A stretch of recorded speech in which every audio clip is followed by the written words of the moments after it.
दोस्तों, आज का टॉपिक है बहुओं की आजादी की कहानी। आशी आज बहुत गुस्से में थी और होती भी क्यों ना, उसे लगता था मोहल्ले की सभी बहुओं में से सबसे ज्यादा दुखी वही है। शाम को जब अभिषेक आशी के पति घर आए तो आशी का सारा गुस्सा उन पर निकाला। आशी ने कहा, सारे घर का काम मुझे ही करना पड़ता है। अब सामने वाले पड़ोसी शर्मा अंकल की बहू को देखो, वह तो कभी नहीं निकलती बाहर, उसे तो कभी भी बाहर जाते हुए भी नहीं देखा है। और एक मैं जो दिन भर घर के कामों से स्कूटी लेकर बाजारों में घूमती रहती हूँ और आकर फिर घर का काम करो, खाना बनाओ और तो और बच्चों की सारी जिम्मेदारी भी मेरे ऊपर है। आपसे तो इतना भी नहीं होता कि बच्चों की स्कूल की डायरी भी चेक कर लें, वह भी मुझे करनी पड़ती है। आशी गुस्से में सारी बातें अभिषेक को बोली जा रही थी और अभिषेक चुपचाप खड़े हुए चेहरे पर थोड़ी सी मुस्कान लिए उसे हाव भाव दे रहे थे। अभिषेक के मजाक के हाव भाव देखकर आशी और ज्यादा नाराज हो गई और चिल्लाते हुए बोली, सही है, आपका यहाँ से जल रही हूँ और आप मेरे मजे लेकर हंस रहे हो। तब अभिषेक ने हंसते हुए कहा, यार आशी, अब तुम्हारी इन बेकार की बातों पर हंसी नहीं तो क्या सीरियस हूँ। तुम अपनी तुलना शर्मा अंकल की बहू से कर रही हो। तुम्हें पता है शर्मा अंकल और आंटी दोनों अपनी बहू को घर से बाहर खड़ा तो नहीं होने देते, वह बाहर कैसे निकलेगी। तुम तो शुक्र करो तुम्हारे ऊपर ऐसी कोई बंदिश नहीं है। तुम चाहे जहाँ जाओ और तुम्हारा मन करे वह पहनो, फिर भी तुम संतुष्ट नहीं हो। तब आशी ने कहा, यह कोई आजादी है मेरी, सारे दिन लगे रहो बाजारों में। मैं भी चाहती हूँ कि कभी कभी मुझे किसी चीज के लिए बाजार जाने का मन ना करे तो वह चीज तुम मुझे लाकर घर पर दे दो, पर तुमने तो उम्मीद करना ही बेकार है। तभी तो मेरा एक पैर घर में होता है और एक पैर बाजार में। तब अभिषेक ने कैसे जैसे आशी को मनाया और फिर रात का खाना खाकर सब सो गए।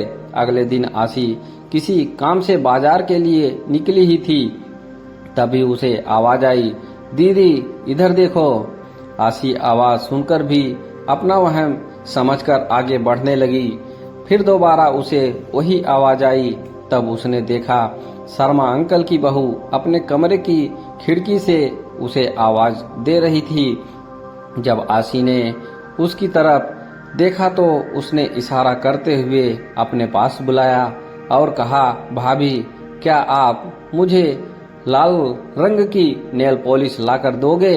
मैंने अपने पति से कहा था, पर उनके पास समय की कमी होने की वजह से उन्होंने मुझे टाल दिया था। कहा कभी और बाद में ला दूंगा। तब आशी ने कहा, अरे तो ऐसा करो, तुम चलो ना मेरे साथ, तुम बाजार भी घूम आओगी और तुम्हें जो भी सामान चाहिए वह ले लेना और साथ में हम अपने दोनों गोलगप्पे भी खाएंगे। इतना सुनते ही शर्मा अंकल की बहू की आंखों में आंसू आ गए और बोली, दीदी, मेरी किस्मत आपकी जैसी नहीं है। मैं अपनी पसंद से कुछ भी नहीं खरीद सकती हूँ। जो भी कुछ घर वाले अपनी पसंद से लाकर देते हैं वही पहन लेती हूँ। मैं बहू हूँ ना, तो यह लोग मुझे कहते हैं, बहू तुम चार दीवारी में ही रहो, तभी हमारे घर की शोभा है। आज के जमाने में भी मेरी सास मुझे घर के बाहर जाने नहीं देती और ना ही पड़ोस में किसी से बात करने देती है। तभी पीछे से आवाज आई, बहू, और वह अपनी अधूरी बातों को बिना पूरा करे ही अंदर चली गई। और उसके अंदर जाने के बाद आशी यह सोचने पर मजबूर हो गई कि किस्मत किसकी खराब निकली, मेरी की।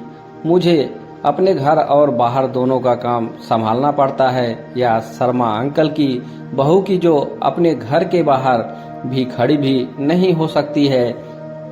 आशी सोचने लगी कि मैं तो हमेशा यही सोचती थी कि शर्मा अंकल की बहू के तो ऐसे हैं जो उसे घर पर बैठे बिठाए हर सामान मिल जाता है, पर आज वह अपनी किस्मत को सराह रही थी।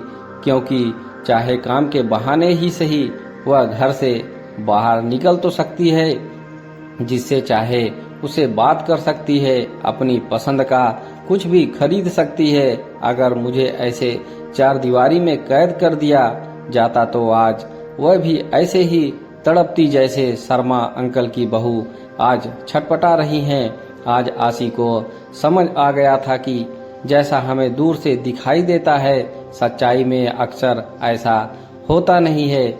इसीलिए दोस्तों, हमें जो भी मिला है हमें उसमें संतुष्ट रहना चाहिए, क्योंकि भगवान ने हमें हमारे हिसाब से सबसे बेहतर दिया है। दोस्तों, कहानी पसंद आई हो तो एक लाइक जरूर करें। हमारे चैनल पर बने रहने के लिए आप सभी का धन्यवाद।